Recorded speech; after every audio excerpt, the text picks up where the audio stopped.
Hello, good morning, everyone, and thank you that you are able to join the Sunday morning meditation followed by talk. So, thank you, those who are on Zoom as well as on Facebook and YouTube. Please sit upright in a good meditation posture. Our theme of this series of talk is awareness of self-addiction.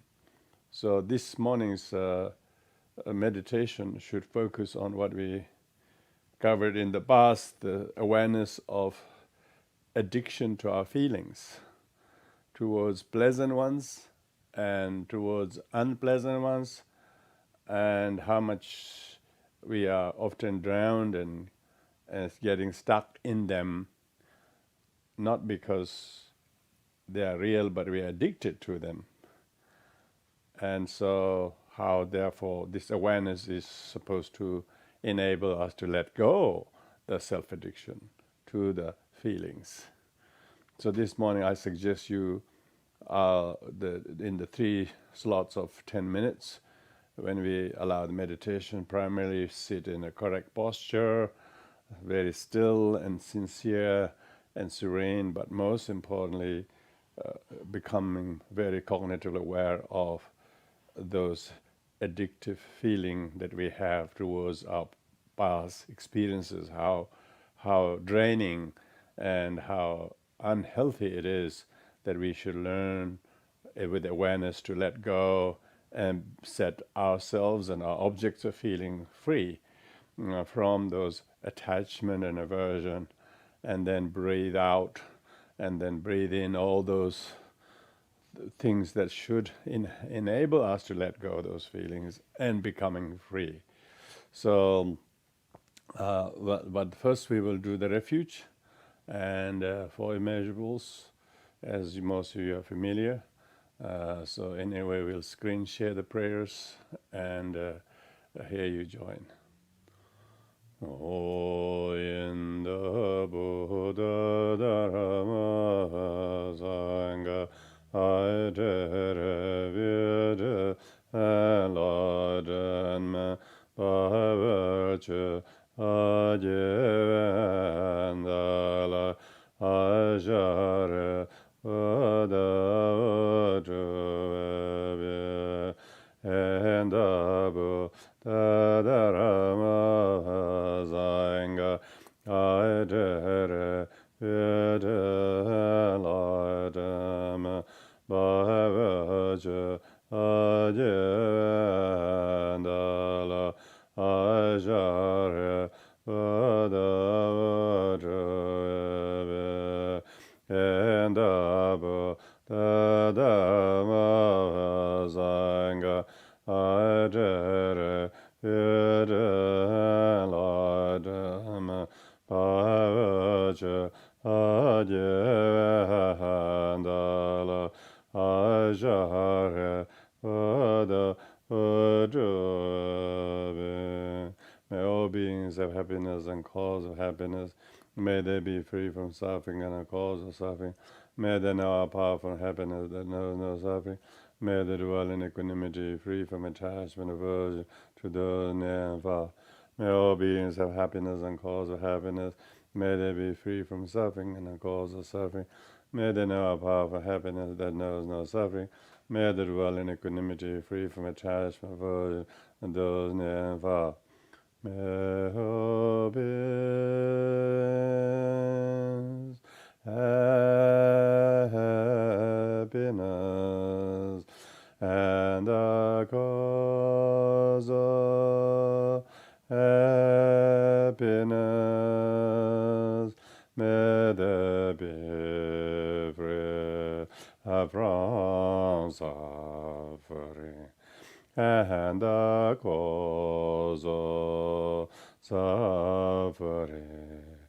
May they never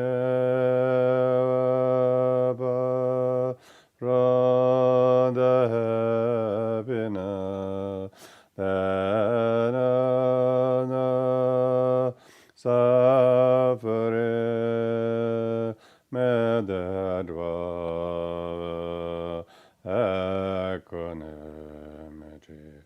free from a judgment, and to the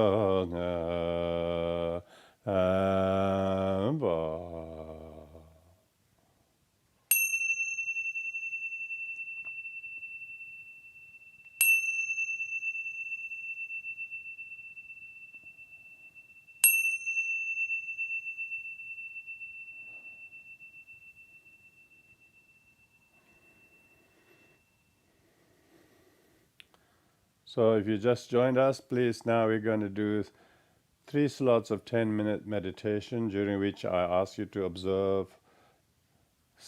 the 4S. First is stillness of your posture and your attention. Second is your sincere motivation. And third is serene, sharp attention that is not distracted or not dull or not sinking. And fourth S is simple. Simply observe that, but primarily focus on how to become more aware of your own feelings of the past towards which you are addicted to, how unhealthy they are, and I should let go and therefore learn to breathe in and out mindfully to let go of past addictive feelings of object, pleasant, even pleasant object that you long, you miss, you attach to, you grieve because you don't have those objects or those feelings anymore. You should not worry. These are nature of things. That's not your fault, not a fault of ours. It's nature of feelings. They're all impermanent. So therefore, learn to become more aware of the self-addiction to feelings and how to learn to let go by using the qualified exhalation, super qualified exhalation, and learn to become not only aware of the self-addiction to feelings, but also learn to become aware of how to let go of them by using each round of breath with those 4 S's observed. So I'll simply use the gong to indicate the beginning of each 10 minutes. Otherwise, leave it to you.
So that concludes the meditation for the time being.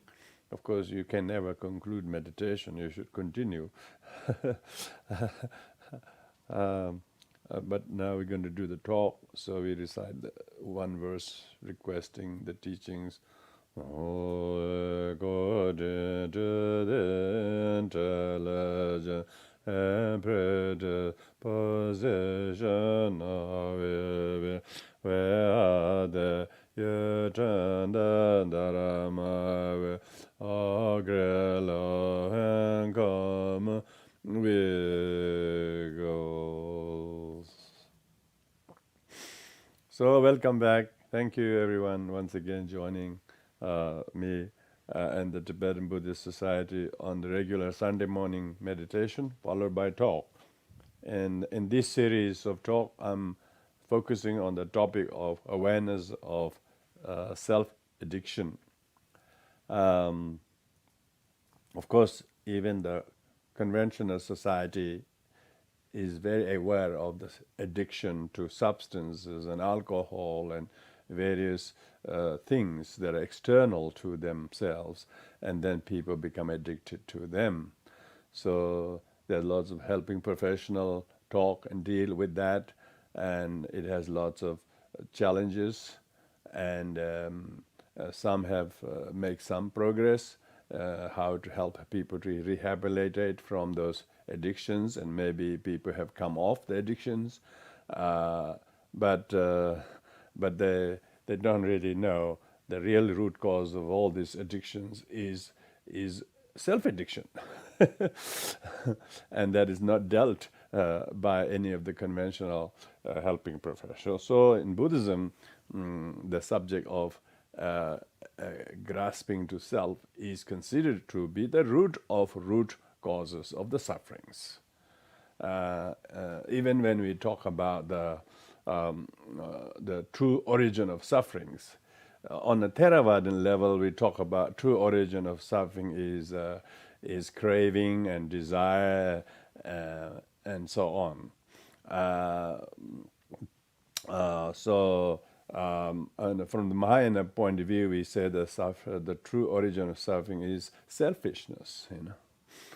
And from Vajrayana point of view, the true origin of suffering is grasping to self as body and self as truly existing with the body, and largely rely on the teachings of the perfection of wisdom. So that's why I'm focusing on this awareness of self-addiction in relation to what is self, to which we are addicted. Because self itself is not findable if it wasn't the five aggregates. So in the past two talks, I talked about the awareness of self-addiction to the body and awareness of self-addiction to feeling. So these are the first two aggregates.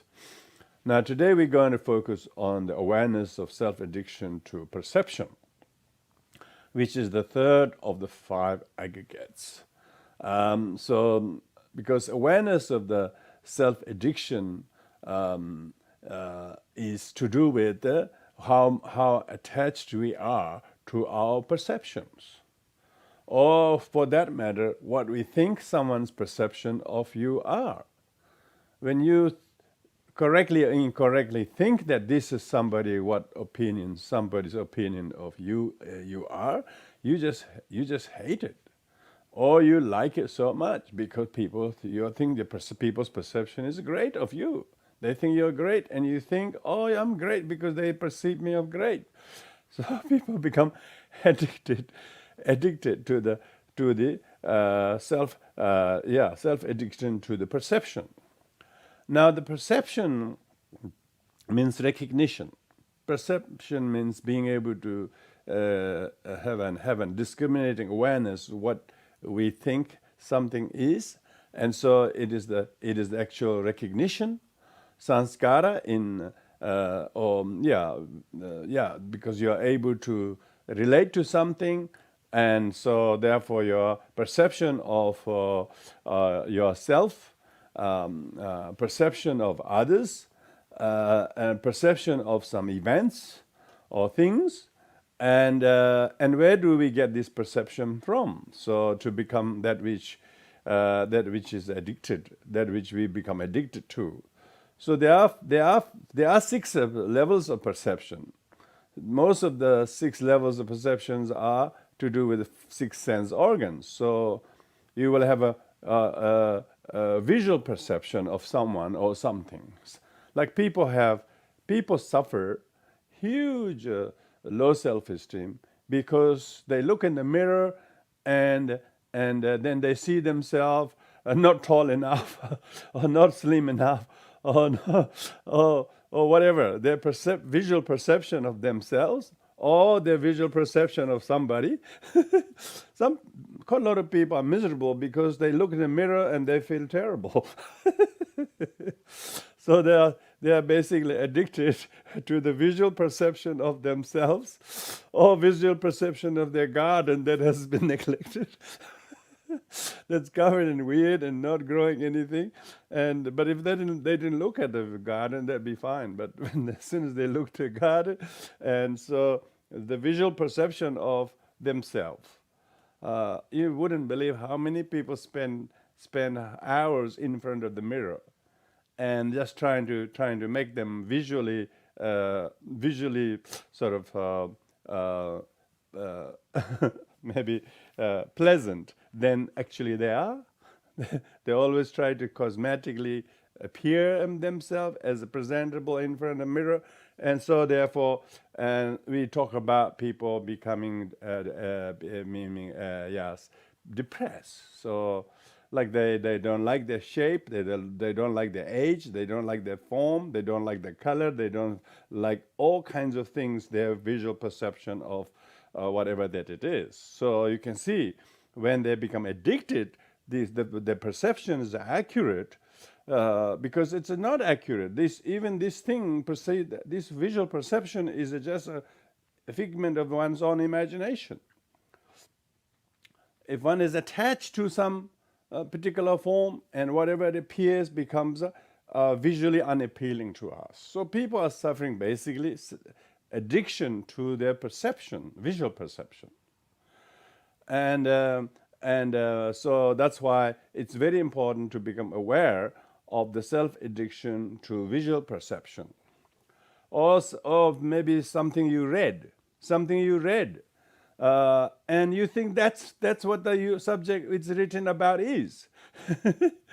You know, how many people read something and then they think, oh, that's him, and then you totally go by what you read. And if you didn't read, which is visual perception, if you didn't read, you wouldn't be so addicted to your opinion. So why we talk about the awareness of self-addiction to perception is, if we are not aware of this self-addiction to perception, we do not know how much of our opinions are formed as a result of the perception that was incorrect, that was left uncorrected. So many of our opinions that people have, they're just so stuck in their opinions. They have argument with him, they have argument with them, and they would not learn to let go of their opinion. They're so opinionated. Their opinionatedness comes from their fixed perception, and with their fixed perception comes from either of the five sensory organs: visual sense perception, or maybe you heard someone say about something, and then you formed your opinion, and that's him, or that's her, or that's them. You know, they lump everything together, and because what they heard from somebody else is all to do with their visual perception, their auditory perception, how reliable they are. And often we hear and see things only from the point of view of someone else, which they are completely entitled to, but that's only their perception. But doesn't have to be accurate, because all perceptions are empty, according to Buddhism. All perceptions are empty. It doesn't mean there are some perceptions that are reliable and real, you know. All perceptions are empty and impermanent and unreliable. So particularly with your best friend's perception, There is no best perception, There's no best perception. Your friend's perception is deluded and empty of true existing too. But yet, quite a lot of the time, we formed our opinion about someone or something, and as a result of someone else's, people all of a sudden form a group of 8 or 9 together. They form an opinion about what someone else said. And then they don't realize someone else's perception is totally deluded, totally unreliable, and totally empty of true existence. But yet they use that as the perception and opinion. If people do not become aware of the self-addiction of perception, then they do not become aware of the self-addiction of the opinions either. Because then they think their opinion is accurate. They think their opinion is truly existing. They don't realize their opinion is completely influenced by the kind of perception they have lent their addiction to. So that's why it's important thing that we are not aware of our self-addiction.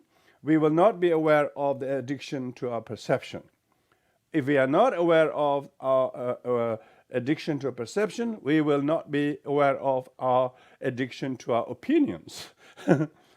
And then, when we are not aware of the addiction to the opinions, then we form wrong views. Then we form wrong views. And what does the wrong view do? When we are not aware of our addiction to the wrong views, then we take action. And then we take action. And that action might be arrogant. Action might be aggressive. And they think it's justifiable action. They think it should be okay.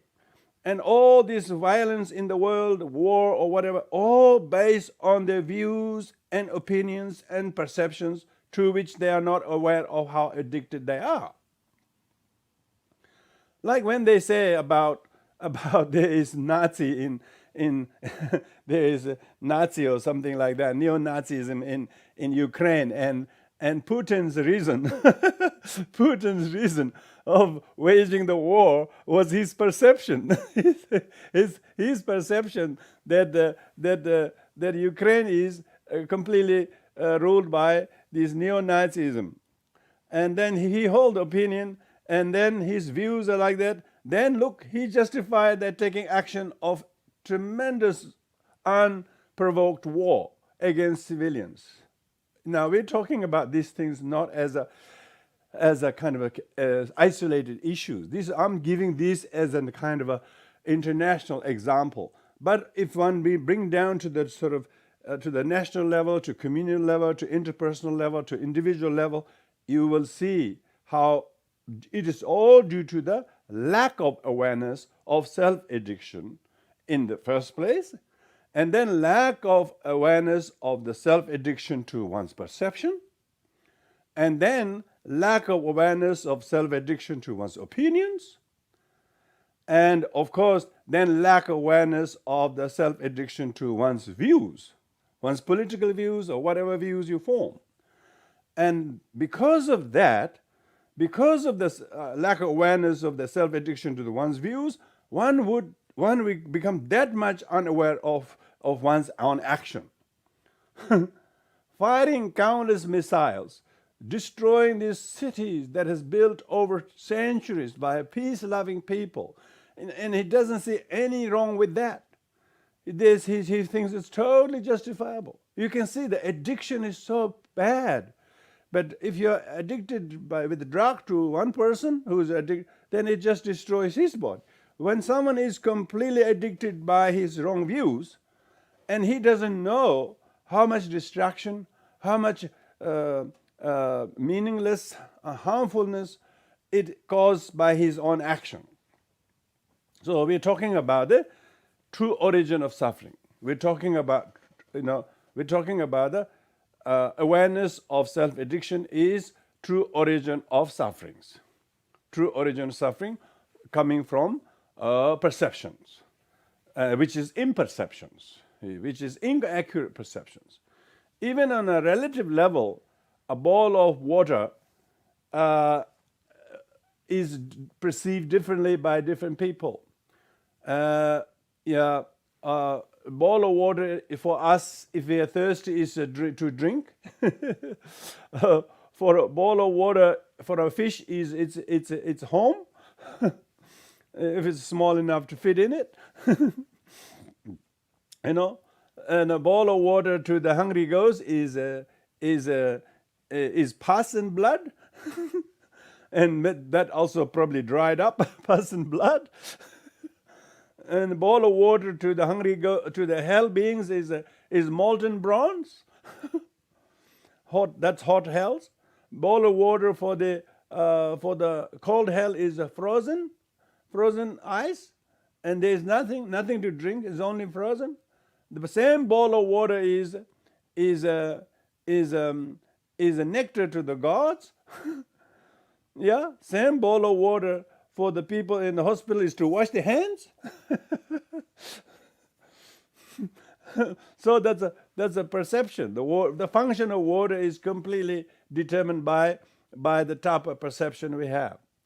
If the muddy kind of pond in which the alligator hides to prey on its on other creatures, for him it is his hunting ground.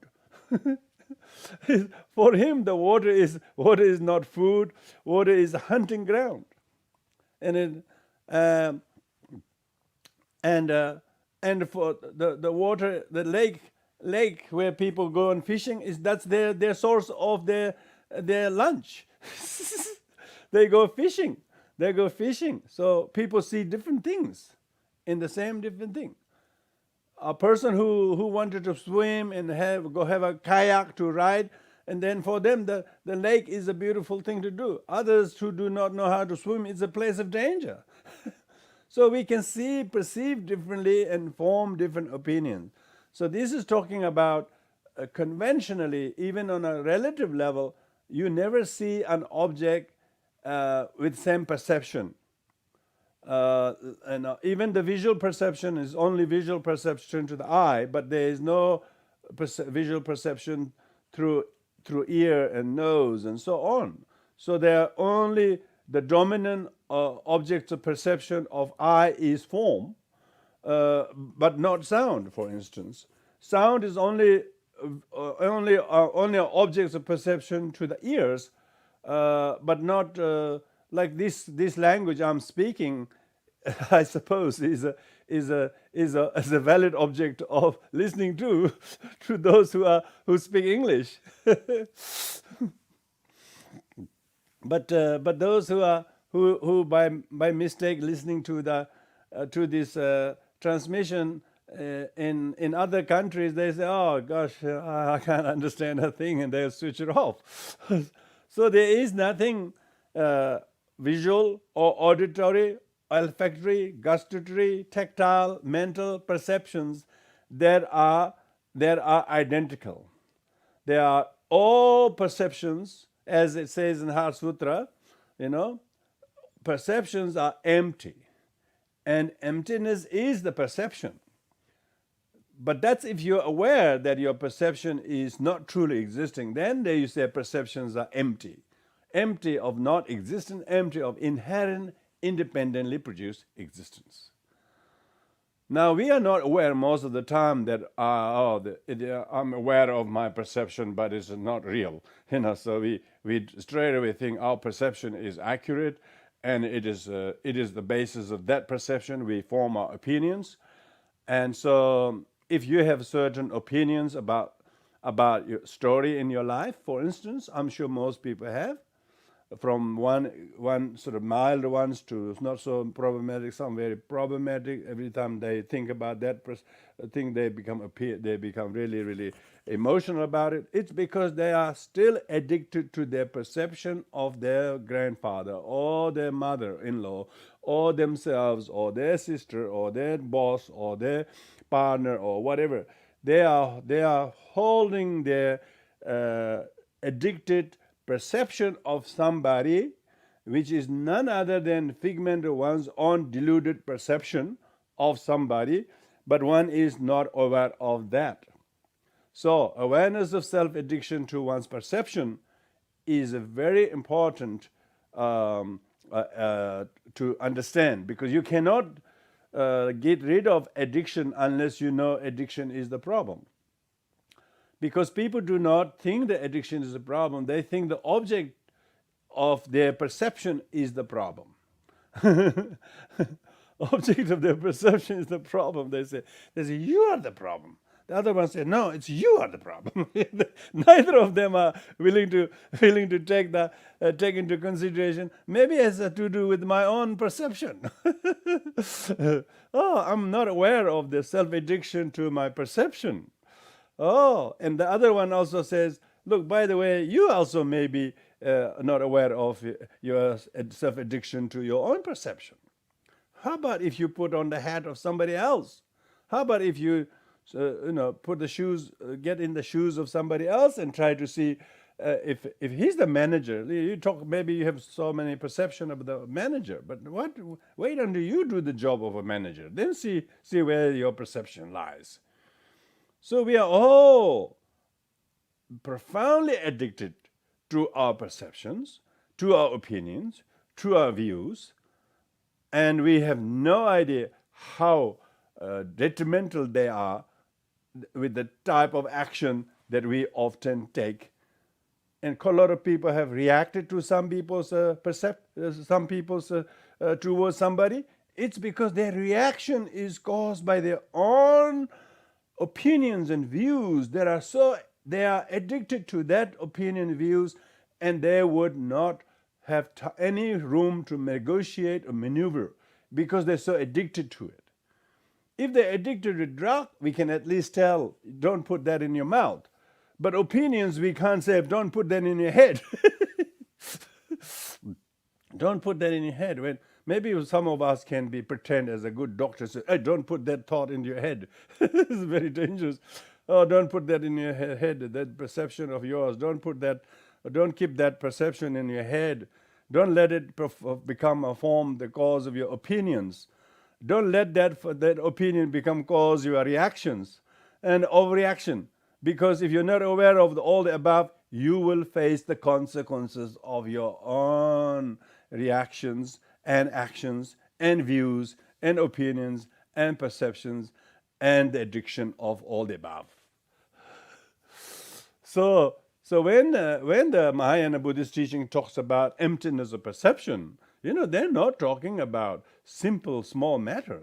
Most people are addicted to the perception. When you're not addicted to perception, you have kindness towards the perceived, the object. Then you say, oh, I'm so harsh. I'm very judgmental to think of him or her like that. So then you become aware of your self-addiction, and then you will loosen your perception.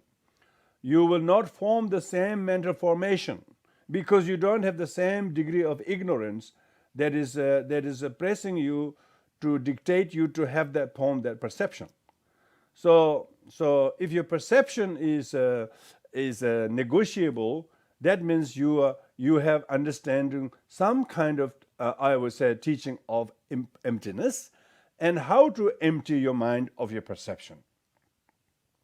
Your perceptions are either deluded or mostly deluded perception. It's a good thing about it. So all of these six, visual to mental perception, all of them are three kinds. They are deluded perception most of the time, and those who are aware of the self-addiction become aware of that, I'm deluded. They say, I'm deluded again. Why? Because he knows his opinion is very harsh and very unuseful and aggressive and judgmental and opinionated.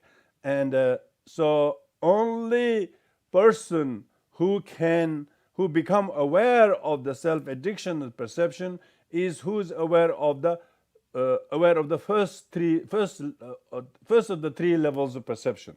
It's called deluded perception. Oh, I'm deluded. And you might not say you are deluded, but you say we are all deluded. If you say we are all deluded, it helps other people who don't think they are. They say, oh God, he's plumping me into his delusion.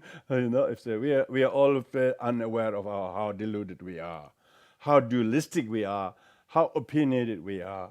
So that's why in the Lamde teaching it says, to the sentient beings, means any sentient beings, there is deluded, impure perception. Why? Because they are all sentient beings. So all of their perceptions are deluded and impure and incorrect and inaccurate, and unfortunately, but yet they are not aware of it. So the awareness of self-addiction, of the deluded, impure perception of your mother, of your father, of your friend, of your past, of your ex, of your wife, and so on, and so on. When you're able to do that, you can then loosen your perception. You almost learn to let go of your perception.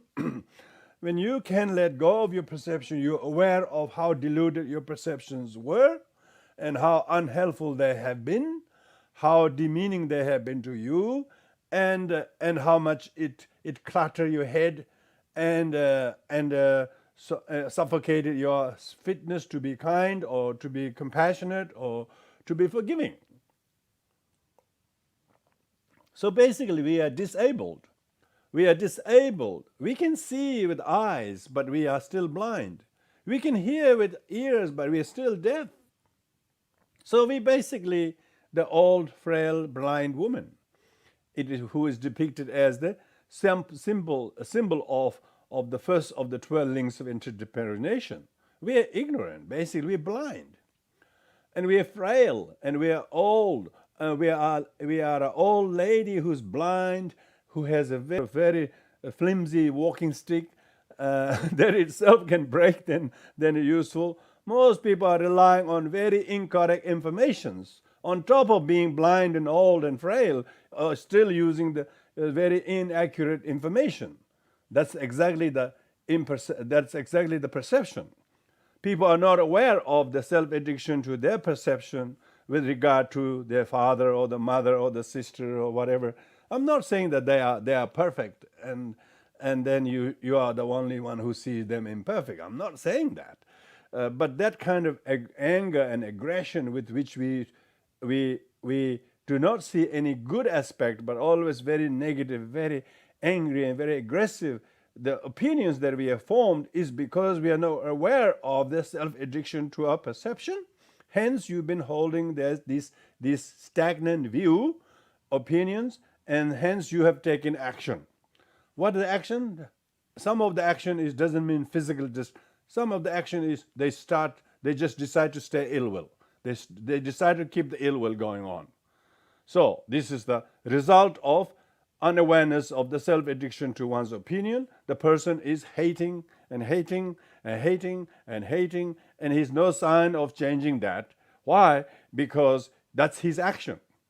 His action of being angry and not wanting to talk to somebody is because he is held at ransom by his own wrong views, which he is not aware, his own opinion, which he is not aware, his own perception, which he is not aware, his own deluded perception, which he is not aware, and his own self-addiction to all the above, because which also he is not aware.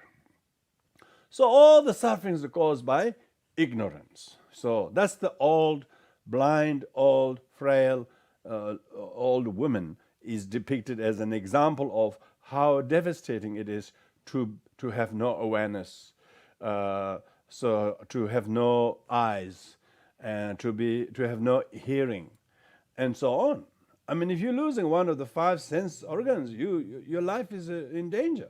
I mean, what's the point of having all these 5 senses intact when the 6th one is not? So we put a lot of effort trying to have our eyes fixed, ears fixed, but we never trying to fix the mind at all. Mind itself is completely unaware of its self-addiction to its perception of someone or something, and therefore the opinions, therefore the kind of actions some people took. Some people take actions against their parents. Some people take actions against their spiritual father.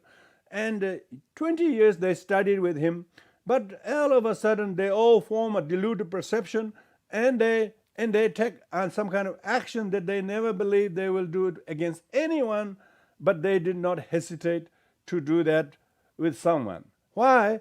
Because they are unaware of their self-addiction to the perception which they themselves never understood were deluded in the first place. In the first place, they were deluded. They didn't realize they were deluded.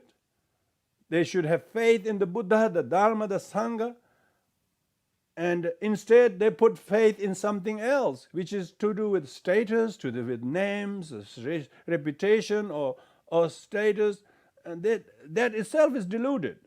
They never heard the teaching. They never heard the actual teachings. They read books, they attended teaching, but never heard actual teachings. So they were deluded right from the very beginning, and they never no sign of pausing, saying this is not the way, this is not Buddhism. This is Abrahamic grasping to some savior from outside. Buddha never said that neither he nor even his arhat will save anybody. Buddha said, you are your own savior by yourself having understanding of Dharma. And people think their perception is completely caused by someone else's action. Why did Buddha say there is no perception's emptiness? On the relative level, they are deluded perception to the sentient beings. All the sentient beings have deluded perception. Why? Because they are not aware of the self-addiction, that their perception is completely warped by their own excessive craving or desire or whatever it is. Their perception is completely influenced, warped by their own desire, expectation, and hope, and whatever the case might be. And so their opinion was formed as a result of that, and their views was formed as a result of their action and reaction. And then who will suffer the consequences? Themselves. Their own perception that is not mitigated, that is not corrected, will make them continue to suffer. Continue to suffer the views and opinions and perception they never knew they were addicted to. So therefore, what we're talking about here is that awareness of self-addiction of perception is very important, because if not, then we are not even able to restrain our anger, for instance, restrain our reaction, for instance, restrain our overreaction, for instance, because we don't realize, we are not aware, it is our own perception that is dictating us. So that's why to the sentient beings, they have deluded, impure perceptions. To the yogis, among the yogis are not many, okay? Yogis doesn't mean those who have long beard and have a top knot, and yogis means those who meditate on the teachings, and those who try to take notice of the awareness of self-addiction, and then try to warn oneself of the deluded perception, and then try to change them through meditation and prayer and loving kindness and devotion. And then these yogis have experiential perception, because yogis meditate on loving kindness. I shouldn't be thinking of him like this. I should do this. I should be kind to him. If they start being kind towards the other person, their perception of the object will change. So even though they have a very adversarial perception of someone or something only a while ago, but as they are practitioners, they develop loving kindness, they develop compassion, they take refuge in the triple gem, and they generate bodhicitta. And hence they have, to the yogis, there is experiential perception. They actually see, this perception of what I see is not identical to the truth, but these are all dictated by the causes and conditions. So when you are able to do that, it will help you greatly. So that's why it's important to. I can't see any question.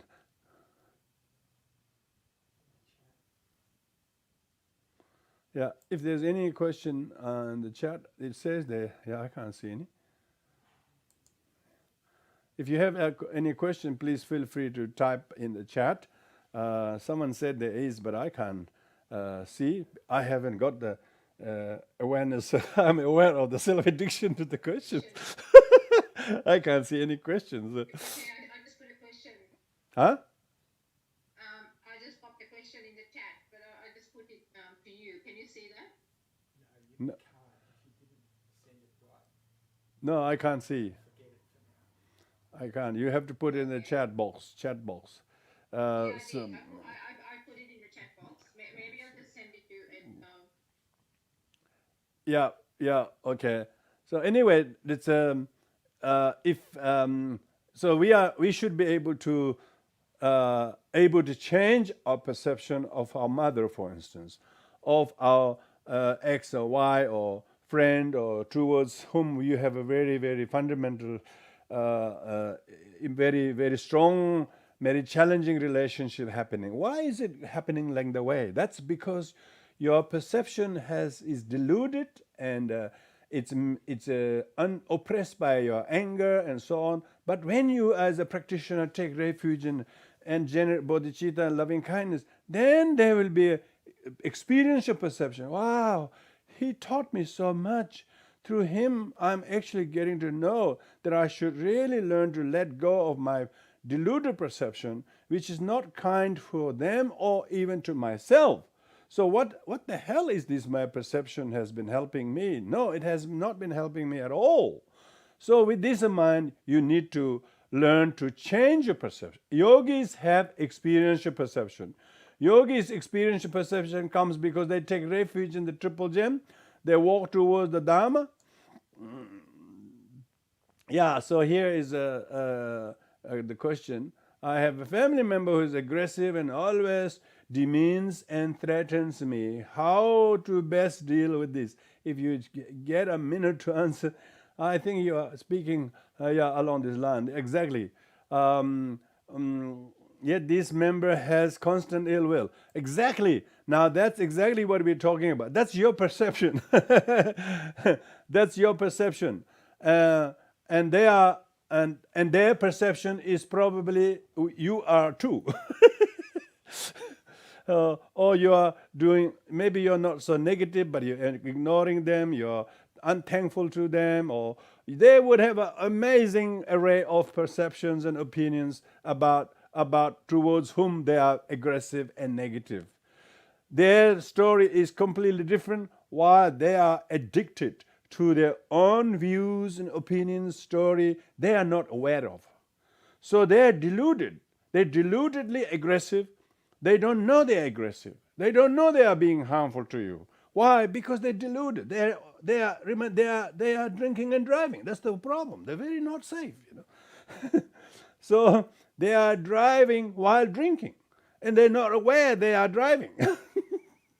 They're not aware that these two are not allowed to go together. So when somebody is so aggressive to you, they are not aware they are. Why? They are deluded.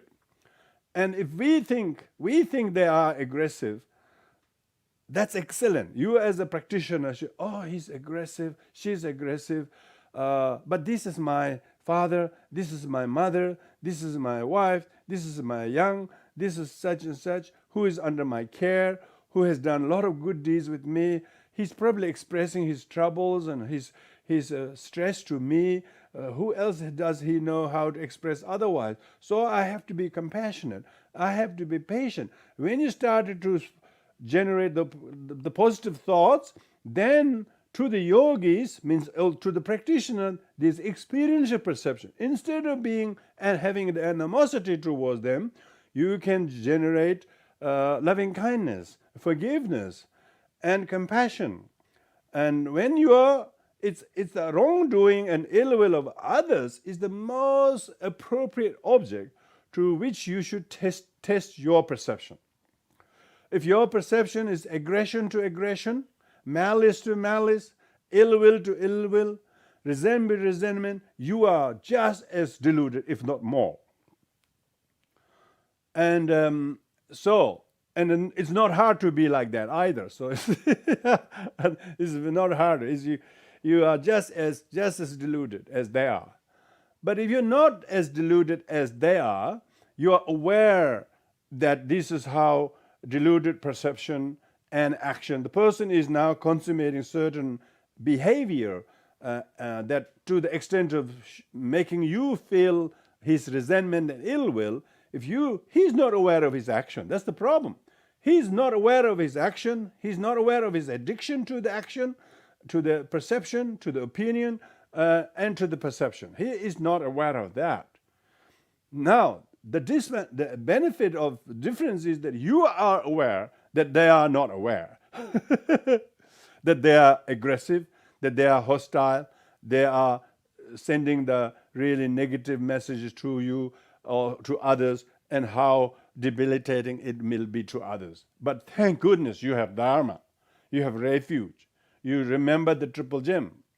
You don't just say, I take refuge in the Buddha, Dharma at the beginning of prayers, but you say straight away, when you see somebody is aggressive to you, take refuge in the triple gem and come to your senses and not lose yourself to that, and stay in the kind meditation. And then you can change. Then to the yogis, there is experiential perception. Now, instead of feeling his hostility and anger harming you, it will enable you to arm you. When you have the Dharma, other person's ill will and aggressive arms you with loving kindness, arms you with compassion, arms you with understanding, and your perceptions changing. Why? Your awareness of the danger of self-addiction to ill will, because you were not far from becoming same as him if you are not aware of that. But the moment you become aware, you are now able to pause for a cause, and therefore let the ill will of other not harm you or destroy you, but becomes a most appropriate object and cause of compassion and patience. And the yogis therefore practice this to transform themselves, have experiential perception. So yogis have experiential perception. How does this person express his ill will to you, aggression to you? When you look at them or when you listen to them? Yeah, actually you look at them, you can tell your perception might not be entirely accurate either, You may look, he's angry, but maybe he's not angry. He's stressed, maybe. He had a bad day, poor thing. He had a much more stressed person barking at him. Maybe that's the story. Maybe he's not really so aggressive to you. He just had a bad day with it as work or with somebody else, and therefore he's showing his weariness, his weakness. So you should show compassion. Maybe he's not angry, aggressive to you. He's showing he's troubled. He's losing his mind to somebody else's aggression, somebody else's anger, somebody else's sorrow, and so on. What makes you think that he is aggressive to you? That's your perception. He might be just as seeking your help. He might be seeking your compassion and understanding. Maybe he's not good at saying that to you nicely, politely, because he's so troubled. He's so troubled by his thought that is completely loose to the ill will, because he's doing ill will without knowing he's doing ill will. He's aggressive to others without knowing he's doing. He doesn't know the negative consequences, so he's completely addicted. Now, when you say that, think that, don't say that, oh, you're so addicted to your perception. You can say, oh, that's how I will also behave. Very soon I'm going to behave like him. So I have to be careful. He's the one who's bad enough, doesn't need to double it up. So how can I make the difference? Now be the one who has refuge in the Dharma. I say, I take refuge in the Dharma. I take refuge in the Buddha. And how should I form my opinion and not become addicted to aggression with aggression, ill will with ill will, and then see that as a karma of them. See them as maybe your karma. Maybe you have been very, very aggressive to someone in the past lives, And definitely there's lots of karma happening there. So it's important to understand these things and to become able to aware of the self-addiction, the perception, one has to be just as more aware of the self-addiction, the perception of the other person. So the person is completely unaware, and that is the pity. That's the pity. That's the pity. He has become the old, blind, frail old woman, and he's not aware that he's using this walking stick, walking on a very perilous journey.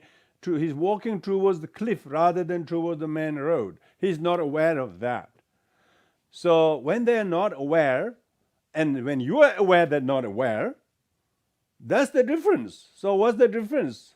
We also should not think and bark, he's doing this to me, and as it deliberately, and he knows what. He doesn't know what he's doing. He's completely troubled. He's addicted. And a person who's addicted doesn't know he's addicted. And this is where the teaching here is trying to help us to become aware of those who are unaware of the self-addiction, of the perception, of the opinions, of the behaviors, of the actions. And so someone's aggressiveness, someone's ill will, resentment, abruptness, and loudness, he's not aware how loud is loud. He might be exposed to some other troubles and stresses that is far too much. So if we understand that, nurse them with compassionately, be patient with them. That is our role. That is the one who is aware of the self-addiction. Therefore, pause there. Don't double up. Don't act like them. Try to do something completely contrary to your normal behavior. And be kind. See him as a Buddha in disguise, in presence of whom you can practice devotion. How about that? Oh. So take refuge in the Triple Gem and change your view and opinion of someone appearing as what they did in your mind. So with this in mind, the awareness of self-addiction in relation to your perception is very, very important. If we are not aware of the self-addiction to our perception, we are not able to be aware that others are unaware. But when we know that others are unaware of the self-addiction, that the perception, and therefore the aggression, then we feel this is what happens to people like him, and I should make sure that I do not join this mutually destructive behavior and try to take a couple of steps aside and try to find a way to perceive it from different point of view. Oh, this is my child. This is my karmic mother. This is my karmic husband. This is my karmic workmate. I must learn to be patient and kind to them. It is not so much they will change dramatically, but at least they're challenging me to change my own attitude that I wasn't willing to change before. Now I need to change. This is the teaching. This is the doctrine of the Buddha. When we say I take refuge in the Dharma, means I will change my opinion. I'll change my perceptions. I'll change my views. That's the Dharma. Dharma is to change your views. Change your views, make them impermanent, make them not truly existing, and make them empty of inherent existence. When you're doing that, then you have not only heeded to the Dharma, but you are actually developing what you call, to the practitioners, they not only got, yogi has a experienced perception, you can also have to the practitioners, slowly their yogic perception become pure perception. They'll see this, oh, this is my past life's mother. This is someone who I may have shown great aggression to in the past life. Now they are manifesting in this way. So I must tolerate this and ripen this, let this karma ripen and accept and practice patience. May all the ill will and aggression I have previously shown without awareness like this, may they all ripen and purify this by me tolerating and not thinking it's his action, but it's my opportunity to transform it, to purify my deluded mind to pure perception. Then you will have the pure perception. You would not believe how the bodhisattvas do not see harm causers as harm causers. They see them as the benefactors for their practice. The bodhisattvas don't say, I have an enemy. They say, I have a benefactor. They say, I have a benefactor of Dharma practice. Oh, who's that? Not that. Not benefactors in that sense is not someone who shower you with money, who shower with you with assignments, very tricky assignments. You have assignment to turn the ill will into goodwill, aggression to the peace and understanding. When you have that, you have become completely aware of the treachery of self-addiction, and you are able to put a break to it. So that's the purpose of this series of talk, is so that we develop this awareness of self-addiction, of perception and feeling and action, so on, and that way that we are able to gain some understanding of what Buddha means. Perception is emptiness, and it does not truly exist from its own side. Firstly, it's impermanent. It is interdependently originated. You can change your perception as you like. You have all the raw materials. Cream is not cream. It's a cream is whipped up milk. Whether you whip it up or whether you whip it down, it's really up to you.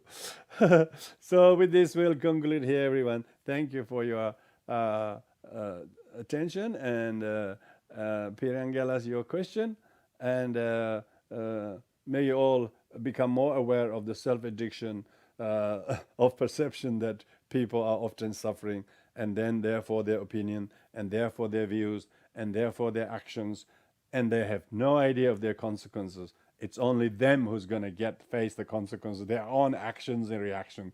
And they think it's someone else made me to do it, and then they think that they will pay for it. No, they will have to face the consequences of their own perception, their own actions, and that is the amazing law of cause and effect. You can never lay blame on others for your own perceptions.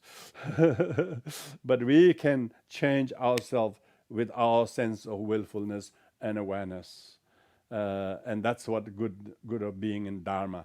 So thank you, everybody. We dedicate the merits. May everybody do that, and listen and share these ideas to everyone, and oneself always relish these views. This is Dharma, means teaching. It teaches us. It teaches us all the time. Not only in Dharma class, but in real life situations. The Dharma is happening. The teaching is happening all the time. Okay, thank you. We'll do the dedication of merit.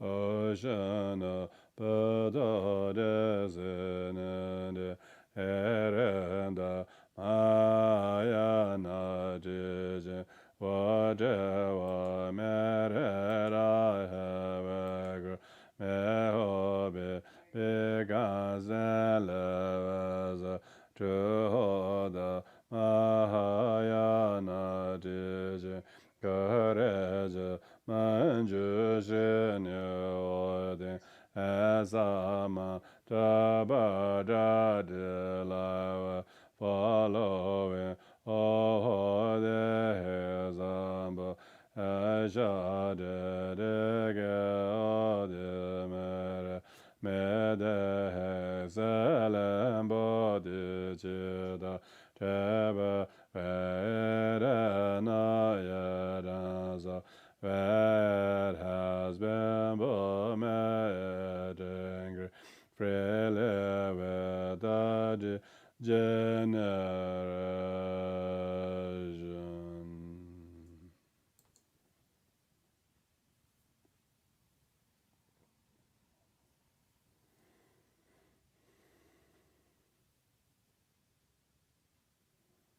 Thank you. Take care, everyone.